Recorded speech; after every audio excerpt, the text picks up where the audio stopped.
ಒಂದು ದೂರದೃಷ್ಟಿಯ ವಿಕಸಿತ ಭಾರತ 2047 ಅದರ ಅಡಿಗೆ ತೆಗೆದುಕೊಂಡು ಹೋಗುವಂಥ ಒಂದು ಅಭಿವೃದ್ಧಿಯ ಪರವಾಗಿರುವಂಥ ಒಂದು ಬಜೆಟ್ಟು.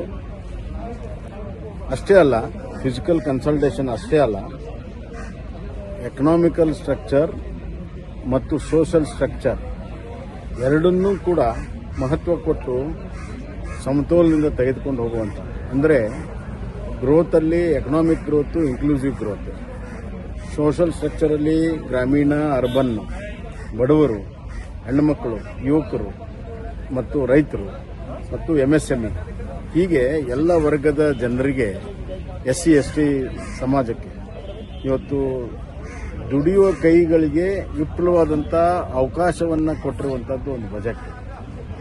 ಅದಲ್ಲದೆ ಟೆಕ್ನಾಲಜಿಗೆ, R&Dಗೆ ಕೊಟ್ಟಿದೆ. ವಿಶೇಷವಾಗಿ ಅಗ್ರಿಕಲ್ಚರಲ್ಲಿ ಆತ್ಮನಿರ್ಭರ ಮಾಡುವಂಥ ಕೆಲಸ ಮುಂದಿನ 5 ವರ್ಷದಲ್ಲಿ ನಾವು ಯೂರಿಯಾ ಗೊಬ್ಬರ ಇರ್ಬೋದು, ಅಥವಾ ನಮ್ಮ ಬೀಜಗಳಿರ್ಬೋದು, ಅಥವಾ ನಮ್ಮ ಪಲ್ಸಸ್ಸಲ್ಲಿರ್ಬೋದು, ವೆಜಿಟೇಬಲ್ ಫ್ರೂಟ್ಸಲ್ಲಿರ್ಬೋದು, ಸಂಪೂರ್ಣವಾಗಿ ನಾವು ಸ್ವಾವಲಂಬನೆ ಆಗುವಂಥ ಒಂದು ಬಜೆಟ್ಗೆ ಒಂದು ಬಹಳ ಮಹತ್ವದ ಹೆಜ್ಜೆಯನ್ನು ಇವತ್ತು ಅದಿಟ್ಟಿದೆ. ರೂರಲ್ ಕ್ರೆಡಿಟ್ ಸಿಸ್ಟಮ್ಗೆ ಭಾಳ ಒತ್ತು ಕೊಟ್ಟಿದೆ. ರೂರಲ್ ಕ್ರೆಡಿಟ್ ಸಿಸ್ಟಮ್ಗೆ ಭಾಳಷ್ಟು ಒತ್ತನ್ನು ಕೊಟ್ಟಿದೆ. ಈ ಒಂದು ರೀತಿಯಲ್ಲಿ ಹಳ್ಳಿಗಾಡಿನಲ್ಲಿ ಹೆಚ್ಚಿನ ಉದ್ಯೋಗ ಅವಕಾಶ, ಸ್ವಯಂ ಉದ್ಯೋಗ ಅವಕಾಶ ಮತ್ತು ಹಳ್ಳಿಗಳಿಂದ ಶಹರಕ್ಕೆ ಏನು ವಲಸೆ ಹೋಗ್ತಾ ಇದ್ದಾರೆ ಅದನ್ನು ತಡೆಗಟ್ಟೋದಕ್ಕೆ ಒಂದು ದಿಟ್ಟ ಕ್ರಮ ತೆಗೆದುಕೊಂಡಿದೆ.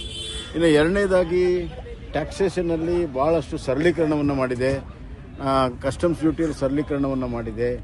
ವಿಶೇಷವಾಗಿರುವಂಥ ಕ್ಯಾನ್ಸರು ಮತ್ತು ಎಲೆಕ್ಟ್ರಾನಿಕ್ಸು ಮತ್ತು ಮೆಡಿಕಲ್ ಸೈನ್ಸು, ಆಮೇಲೆ ಆರ್ಟಿಫಿಷಿಯಲ್ ಇಂಟೆಲಿಜೆನ್ಸು, ಈ ಥರ ನವ ಉದ್ಯಮಿಗಳಿಗೆ, ನವ ತಂತ್ರಜ್ಞಾನಕ್ಕೆ ಬಹಳಷ್ಟು ಒತ್ತನ್ನು ಕೊಟ್ಟಿರುವಂಥ ಒಂದು ಬಜೆಟ್ಟು ಅಂತ ನಾನು ಹೇಳಕ್ಕೆ ಇಚ್ಛಪಡ್ತೀನಿ. ಸರ್, ಈಗ